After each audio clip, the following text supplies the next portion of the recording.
Kwa majina naitwa Cuthbert Albert Joseph, ni mwenyekiti wa umoja wa vijana wa sekta ya madini Tanzania.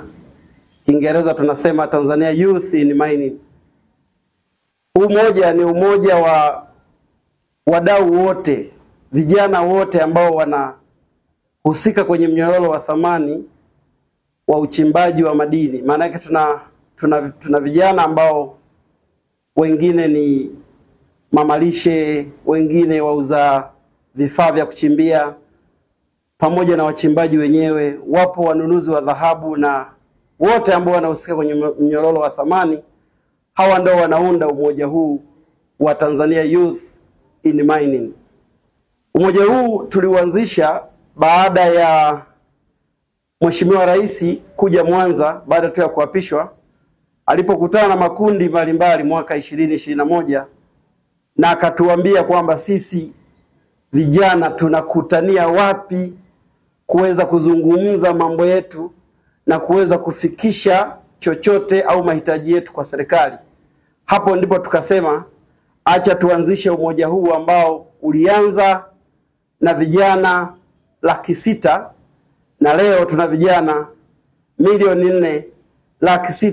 4,681,000. Kwa nini nimewaita na kwa nini tumewaita hapa? Mimi naongea kwa niaba ya uongozi wa kitaifa, lakini mimi nimepewa jukumu hili kwa sababu mimi ndio mwenyekiti wa mkoa ambao ni mwenyeji, na Daktari Samia Suluhu Hassan anakuja kufunga kampeni zake hapo kesho. Sisi kama TYM tumekaa, tumefanya utafiti, tumezungumza na wadau wetu ambao ni wako kwenye umoja wetu. Wanachama ambao watu walio kwenye umoja ambao wamejiandikisha tuko takribani 4,400,025. Kwa tukakubaliana kwamba kwa nini watu 4,406,025 usiwe mtaji wa mama. Kesho kutwa Oktoba 29 twende tukatiki watu 4,406,025. Tukasema hata kama kutakuwa na watu wanaumwa na dharura, tuseme wastiki watu 25,000 wakatiki 4,406,000. Utakuwa ni mtaji mkubwa sana kwa Daktari Samia Suluhu Hassan, na hiyo ni asante yetu kwake. Kwa nini tumesema ni asante? Tumesema ni asante kwa sababu baada ya kuunda umoja wetu, serikali turuhusu tukawa halali. Maana yake tukapata certificate ya kutuwezesha kuwa halali kwenye nchi hii kama umoja wa vijana walioko kwenye sekta ya madini. Baada ya kuanzisha umoja huu, mama alienda mbali zaidi. Ametupatia leseni za uchimbaji zipatazo 11 pamoja na leseni kubwa ya utafiti. Kwa tunasema hatuna kingine cha kusema, lazima tumpe asante yake kwa sababu ameona mbali kwa vijana kama sisi. Lakini hakuishia hapo.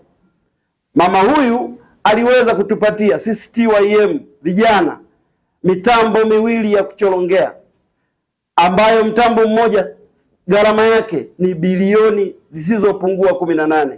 Kwa mitambo miwili mama watu alijitoa kwa ajili yetu bilioni 36 plus. Kwa nini tukasema kwa nini tusiwe mtaji wa kusema asante mama kwa hili jambo ambalo umelifanya kwa vijana wachimbaji. Mama huyo hajaishia hapo. Akasema pamoja na kwamba anawapa hiyo mitambo, bei ya kucholonga ya makampuni ya kigeni ilikuwa ni $250,000 kwa mita moja. Lakini yeye akasema mimi nitakuwa na wacholongea kwa shilingi 200,000 tu za Kitanzania kila mita moja. Ukiangalia hiyo difference ya bei, maana yake ni kwamba huyu mama ameamua kuwabeba vijana wachimbaji wa nchi hii. Leo hii mama huyu, Nyamongo zamani ilikuwa ni fujo kila siku yale maeneo yanayozunguka Nyamongo, lakini tukaangalia, tukafanya utafiti, tukagundua vijana wengi pale hawana kazi. Mama akaweka ushawishi, akatoa maelekezo chini ya Waziri Mavunde, vijana pale wamepewa leseni, takriban vijana 2000 around ule mgodi tayari wanaweza wakachimba, jambo ambalo lilikuwa halijawahi kutokea. Mama huyo hajaishia hapo, tukapeleka mradi wa vijana unaitwa MBT, yani Mining for Bright Tomorrow, mradi ambao mama amekubali kuwekea fedha kwa ajili ya vijana. Mradi huu unakwenda kunufaisha vijana wengi, takriban wote vijana 4,000,000+. Kwa ina maana kwamba sisi TYM, kwa sababu focus yetu ni vijana na mama focus yake ni vijana, maana yake ni kwamba hatuna cha kumlipa mama. Tumeona ni bora tufanye utafiti wa vijana tulionao, kama wamejiandikisha tukakuta waliojiandikisha ni hao 4,600,025. Kwa tukakubaliana kwa pamoja viongozi wote Tanzania nzima kwamba Mama Samia Suluhu Hassan Oktoba 29 tunamwambia mtaji wake kwetu ni 4,600,025. Hawa wote tunakwenda kutiki kwa ajili yake. Mwisho kabisa, mama ameweza kuweka fedha nyingi sana kwenye Benki Kuu ya Tanzania. Leo Benki Kuu ya Tanzania inanunua dhahabu kwa bei ya soko la dunia na inanunua kwa cash. Kwa ina maana mama ameona nchi hii iweze kuwa na reserve ya dhahabu. Tunakwenda kuwa na reserve kubwa ya dhahabu, lakini wakati huo ananunua dhahabu kwa keshi bila kukopa, kama ambavyo zamani tulikuwa tunasumbuliwa na watu, unapeleka dhahabu, unakaa muda mrefu hujaweza kulipwa fedha yako. Lakini leo hata hao mnaoona wa China walioingia technical support wanauza dhahabu yao kwa BOT, kwa sababu wana uhakika wa kupata bei nzuri na fedha cash. Leo hii mama ameweza kusaidia kuangalia na kuhakikisha kwamba bei ya soko la dunia ndio bei tunayopata kwa hapa Tanzania. Leo niwaambie bei ya dhahabu gramu moja inakwenda mpaka 300,000+. Kile kigramu ni kidogo sana, lakini tunauza 300,000+, na wanaonunua ni BOT, wanashindana na wale wanaotoka nje. Kwa hiyo ni jambo kubwa ambalo ameweza kuhakikisha bei ya dhahabu inakwenda sambamba na bei ya soko la dunia.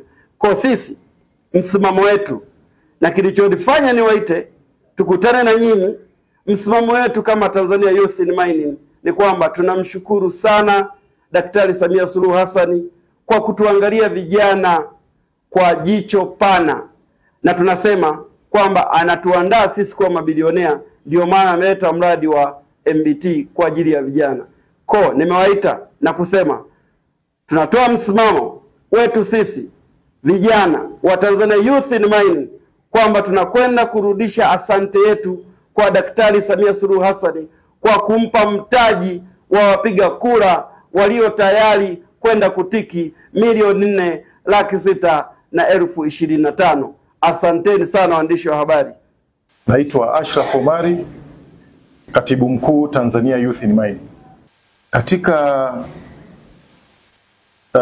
biashara madini duniani, nchi yoyote inayofanya biashara madini duniani, madini yale hayawezi yakanunuliwa kama hiyo sehemu ya nchi hiyo kuna vita.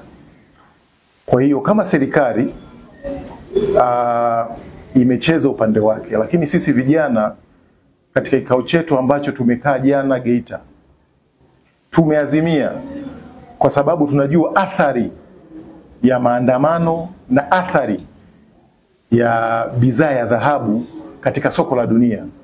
Leo hii ukiangalia nchi mbalimbali duniani, dhahabu zake zinapitia Tanzania kwa sababu nchi hizo zina misukosuko ya vita. Duniani huwezi kuiuza dhahabu sehemu ambako watu wanakufa.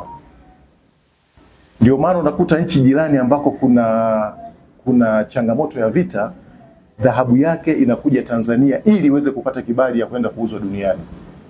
Kwa hiyo tuliangalia hiyo athari na tukahimiza vijana wetu tuelekee kwenye mlengo wa kufanya kazi ya uchimbaji ili uwe na tija kwa vijana na kumiliki uchumi, serikali iweze kupata kodi na vijana kumiliki uchumi, tujiepushe na maandamano ambayo hayana tija, na kimsingi dhahabu itashuka endapo tu itakapotokea crisis ya vita katika nchi hii.